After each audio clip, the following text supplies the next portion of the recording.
bouteille. Les 3000 habitants de Saint-Georges et Notre-Dame-de-Comiers peuvent enfin avoir accès à la meilleure eau des Alpes. Ils sont désormais raccordés à la nappe du Drac. Quand le dispositif Jeunes en montagne de la ville de Grenoble rencontre celui des quartiers d'été de l'État, ça donne une initiation à l'environnement, aux métiers et aux valeurs de la montagne pour les jeunes situés en quartier politique de la ville. Et puis à la fin de ce JT, on fera le point sur la catastrophe de la Bérarde. Un an après, comment se prépare la saison d'été avec Jean-Louis Artaud, maire de Saint-Christophe-en-Oison. Bonsoir à toutes et à tous, ravi de vous retrouver dans ce JT du mercredi 18 juin 2025. Du lundi au vendredi à partir de 18h, l'essentiel de l'actualité du Grand Grenoble. Un important dispositif de gendarmerie engagé depuis ce matin dans tout le département de l'Isère. Des barrages ont été mis en place pour tenter de retrouver un homme de 27 ans, un Échirolois évadé de la maison d'arrêt de Vars. Le détenu devait participer à une sortie en montagne. Après sa sortie du bâtiment vers 9h, il a échappé aux agents qui l'encadraient pour aller s'engouffrer dans une voiture où deux complices l'attendaient, voiture qui a pris la fuite. L'homme, connu pour faire partie d'un réseau de trafic de drogue, purgeait une peine de 4 ans d'emprisonnement pour violence avec armes. Il était sous les verrous depuis un peu plus d'un an. Ils sont des nôtres, les habitants de Saint-Georges-de-Comiers et Notre-Dame-de-Comiers ne craignent plus de boire l'eau du robinet, jusqu'ici trop chargée en sulfate. Longtemps habitués à l'eau en bouteille, ils sont désormais reliés à la nappe souterraine du Drac, comme 220 000 métropolitains, soit plus de la moitié des usagers du territoire. Maxime Sonnen.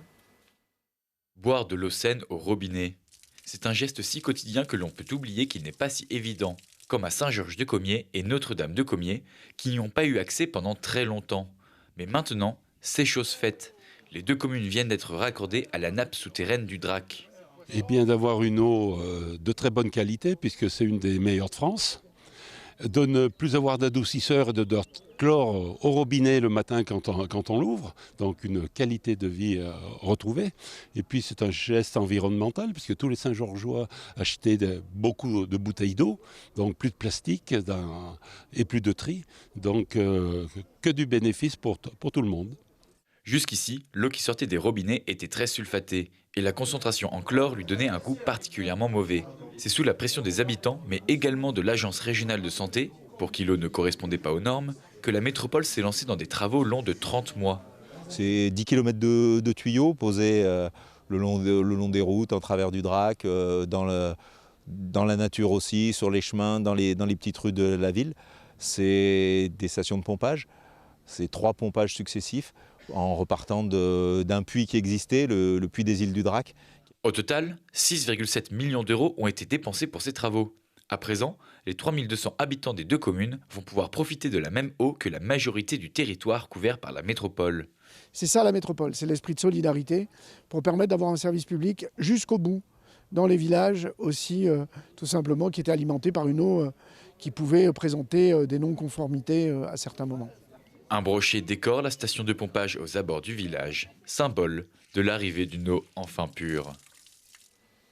Selon une récente enquête de satisfaction, 85% des habitants de la métropole privilégient l'eau du robinet à l'eau en bouteille, contre 68% en moyenne en France. Mais après ce nouveau raccordement, le taux de satisfaction de l'eau du robinet, ça devrait encore monter. De l'Isère à la Savoie, le télésiège de la Combe de l'Ours, inauguré en 2006 à Saint-Pierre-de-Chartreuse, avant d'être mis à l'arrêt en 2023 pour des raisons financières, vient d'être racheté par la Société d'économie mixte de Valseny pour un montant de 1 600 000 €, démontage et remontage compris. Le constructeur de remontées mécaniques Poma en avait proposé la moitié. Cette vente est l'une des étapes du plan Montagne Autrement de la communauté de communes Cœur de Chartreuse. Les corps de 2 alpinistes drômois de 37 et 38 ans découverts mardi soir au pied de l'arête des Lève-Tard sur le secteur du dôme de la Lauze dans le massif des Écrins. Ils auraient dévissé et fait une chute de 200 mètres selon les secouristes de la CRS Alpes qui ont mené les recherches avec l'hélicoptère de la sécurité civile. Les métiers du secours en montagne qu'ont pu découvrir récemment, mais d'une façon moins brutale, des petits grenoblois et échirolois sur le site sommital de la capitale des Alpes, dans le cadre du dispositif Quartier Montagne. C'est un reportage d'Alexandre Martinez. Ils étaient 60 collégiens et primaires à bord des bulles de la Bastille pour le lancement du dispositif Quartier Montagne. L'objectif, faire découvrir les métiers et les valeurs de nos massifs aux jeunes des quartiers prioritaires de la métropole. Il y a beaucoup de jeunes qui ne vont jamais à la montagne, qui ne découvrent jamais, si on ne les amène pas, si on ne les aide pas, qu'être en montagne, ça nécessite d'être solidaire. Ça nécessite toutes sortes de coordination, de respect d'autrui. La montagne propose des professions, elle propose des carrières, elle propose des trajectoires de vie, aussi pour les urbains. On n'a pas besoin de passer toute sa vie dans la grande ville si on y est né. Premiers embarqués du projet, les jeunes ont été accueillis au fort, une après-midi pour découvrir les activités de l'armée de terre et du secours alpin. Alors en ce moment, là, ils sont partis voir nos troupes de montagne. Donc ils vont faire une visite du musée, mais surtout discuter avec les aspirants, pouvoir voir aussi ce que c'est leur métier, leur engagement. Vraiment, l'idée de Quartier Montagne, c'est l'échange. Voilà, la rencontre et l'échange. Je pense que c'est une valeur vraiment essentielle de la montagne. Et puis ensuite, ils vont avoir, on commence à le voir autour de nous, une démonstration de secours en montagne menée par le PGHM et la CRS Alpes, voilà, qui vont les faire participer de façon interactive à leur mission et aussi leur présenter leur métier. Vous voyez, le secouriste, il vient à la radio, il va dire à ses collègues stop, tu peux t'arrêter. Il y a des termes techniques qu'on emploie couramment, quotidiennement, et il faut savoir les adapter pour les enfants. Ouais. Comment vous êtes descendu? Eh ben, on a Fillon ici. Voilà. Oui, on n'a pas forcément l'habitude de croiser un public de cet âge-là, mais on s'aperçoit qu'ils ont un intérêt quand même assez particulier, et c'est très intéressant. Ouais. Moi, la journée, je l'ai bien aimée. Ça peut inspirer beaucoup de jeunes à faire des métiers comme alpiniste, etc. Je trouve que ça a été vraiment cool de faire une journée comme ça et voilà. Les enfants sont conquis, mais pour certains, plus qu'une découverte, c'est une vocation qui se dessine. Du canyon, de la spéléo, de la spéléo sous terre, dans les grottes. C'est vraiment spécialisation. Et voilà, il y en a qui étaient vraiment à fond. D'autres sorties sont prévues cet été et un volet insertion professionnelle complétera le programme puisque des entreprises spécialisées ont proposé d'accueillir les jeunes. Et je vous propose à présent d'aller au cœur de la montagne puisque je reçois Jean-Louis Artaud. Bonsoir monsieur. Bonsoir. Vous êtes le maire de Saint-Christophe-en-Noisans. Saint-Christophe-en-Noisans, on en a beaucoup parlé depuis un an, depuis la nuit du 20 au 21 juin, où le hameau de la Bérarde sur votre commune était dévasté par une lave gigantesque, une lave composée d'eau, de pierres, de végétation consécutive à plusieurs événements concomitants. On y reviendra peut-être. 97 personnes sont alors évacuées. Presque par miracle, il n'y a aucun blessé, mais les dégâts matériels et, je pourrais dire même émotionnels, sont considérables. Votre commune a été un temps coupée du monde, puis des travaux de sécurisation ont été menés. La route a été en partie reconstruite. La Bérarde, c'était, mais j'oserais dire c'est le paradis des amateurs de montagne. Est-ce que le village d'où partent des courses les plus fameuses les unes que les autres est accessible cet été ? Alors, le village aujourd'hui est accessible en contournant le cœur de village, effectivement. Là, il y a un arrêté qui a été pris en 2024 pour réglementer la zone cœur de hameau de façon à limiter les risques, puisqu'il y a encore des bâtiments, malheureusement, qui sont éventrés et qui risquent de tomber à tout moment. Donc, seuls les habitants de ces maisons, des maisons de la Bérarde, peuvent aller accéder au hameau et, pour diverses raisons, nettoyer ou ouvrir leur maison, mais n'ont pas le droit d'y résider. Et depuis la semaine dernière, on a durci un petit peu cette zone d'exclusion en accord avec la préfecture, puisqu'il y avait une menace évidente de vidange soudaine du lac glaciaire, puisqu'il s'était rempli d'une façon conséquente. Donc des mesures préventives ont été prises de façon à interdire complètement le cœur de hameau. Alors par contre, aujourd'hui, nous pouvons toujours accéder aux vallées qui sont au-delà de la Bérarde, et avec des chemins qui sont balisés, qui sont fléchés pour cela. Alors, la région a également mis en place des navettes. Alors, comment ça fonctionne ? Effectivement, la région a mis en place un système de navettes. C'est une chose que j'avais demandé depuis 3 saisons. Malheureusement, l'année dernière, où on devait essayer ce système de navettes, on n'a pas pu les développer suite à l'événement. Aujourd'hui, les navettes fonctionnent depuis fin mai jusqu'à fin juin. Elles fonctionneront à raison de tous les week-ends et 3 navettes par jour. Et à partir du 5 juillet, il y aura 7 navettes, 7 trajets et au quotidien. Ce sont des navettes qu'il vaut mieux réserver puisque l'été, le lieu est très prisé. Alors effectivement, la réservation est obligatoire puisque déjà les navettes c'est pas des gros bus, ce sont des 33 places et qu'il faut vraiment réserver pour être sûr d'avoir un ticket pour monter à la Bérarde. Ouais, Alors, je tiens à préciser que la région a fait un effort considérable puisque ces navettes sont gratuites. C'est pas un boulevard. La conduite n'est pas aisée sur ces routes qui n'ont pas été totalement reconstruites. C'est pas possible. Alors, la route est en partie reconstruite grâce aux efforts du département jusqu'entre Bourdoisan, enfin la commune de Bourdoisan qui se situe juste en limite de la commune des Deux Alpes, Venosque. Là, il y a des travaux considérables qui sont en cours, en cours de finition, puisque l'enrobé devrait être posé semaine prochaine. Au-delà, sur notre commune, sur le domaine de Saint-Christophe, les travaux sont encore en cours. L'enrobé sera mis sur une partie de la chaussée qui a été refaite. Il reste encore du travail à faire, oui, effectivement. Alors, un gros travail. Il y aura 7 navettes pendant les plus gros mois d'été, mais ces navettes doivent perdurer jusqu'au mois de novembre. Toujours pas d'accès pour tout le monde jusqu'au mois de novembre. Alors c'est ce que nous avons demandé à la région, d'étudier la possibilité d'aller, après la saison, la grosse saison d'été, de pouvoir à minima avoir les navettes qui continuent le service jusqu'à, allez, on va dire 15 octobre, ce serait bien.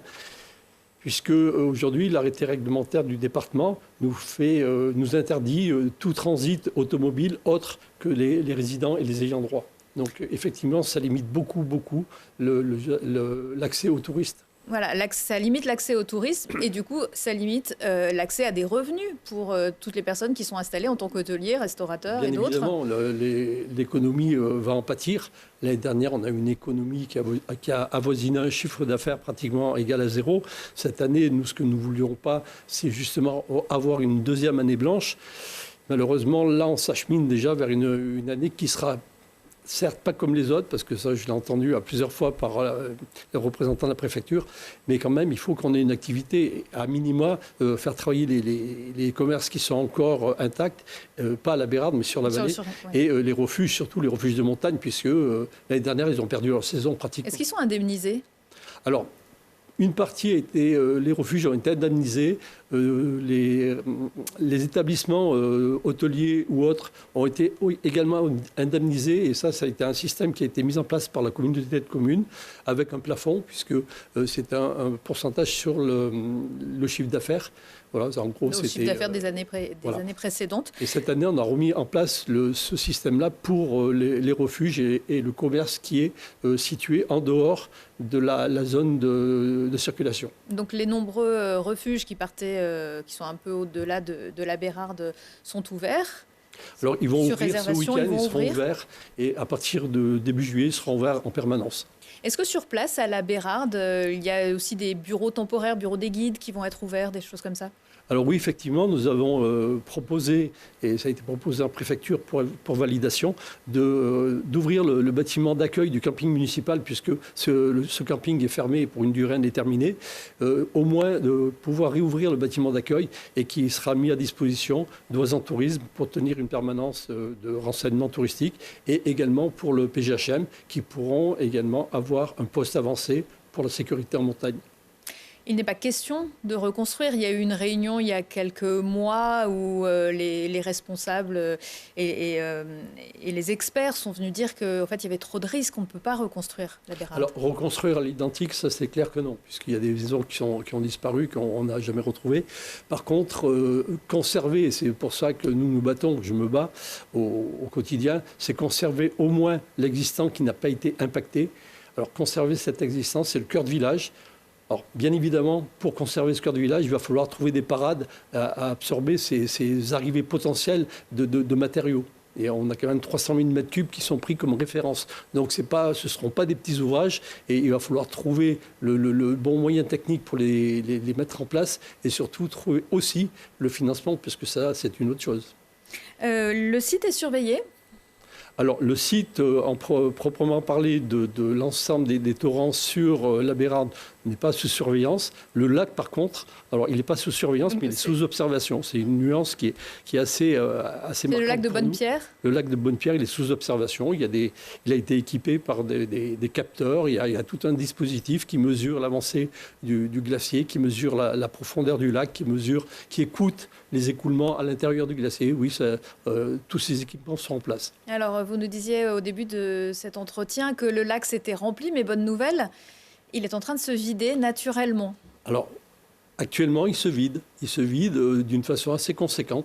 Et c'est pour ça que j'ai demandé à ce que la préfecture refasse une réunion de crise pour reprendre en compte cette vidange et pouvoir alléger le dispositif d'accès sur le haut de la vallée, puisque c'est trop impactant. Mais on n'est pas à l'abri qu'un jour, il se passe les mêmes phénomènes. Parce que là, on peut rappeler que c'était quand même une conjugaison de phénomènes qui ont amené à la catastrophe de l'année dernière. Il y a eu une conjugaison de plusieurs phénomènes et aujourd'hui, le lac en fait partie, mais pas que, puisque les scientifiques sont en train de voir un petit peu ce qui s'est passé et ce qui se passe dans le glacier, puisque la vidange du lac, ça fait 10 ans que ce lac était connu, alors que nous, on n'en avait pas connaissance, mais c'est les services de l'administration qui connaissaient ce lac. Ça fait 10 ans qu'il se vidange sans qu'on s'aperçoive de quoi que ce soit.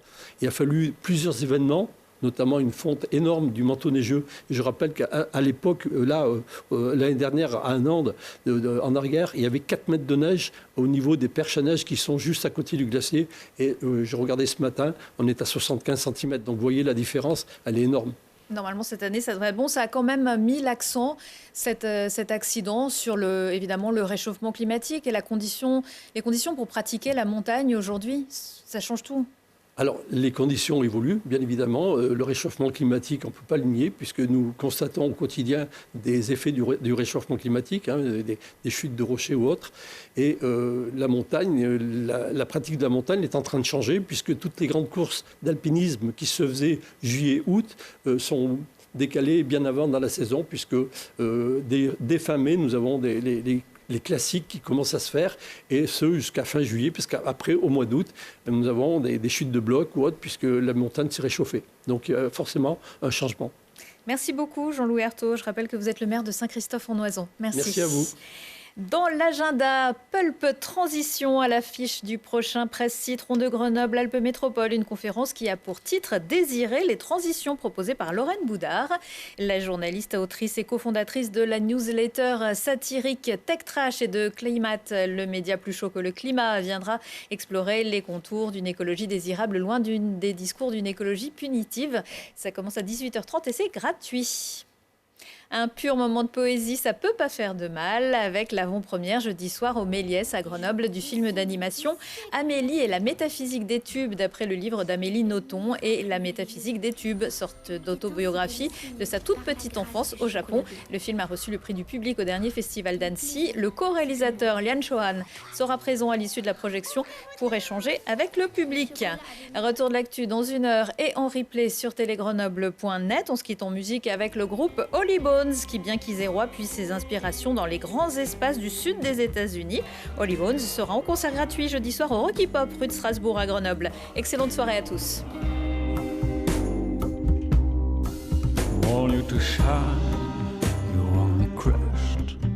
You just said bang bang, slam in the door, but it's gonna be alright. It's gonna be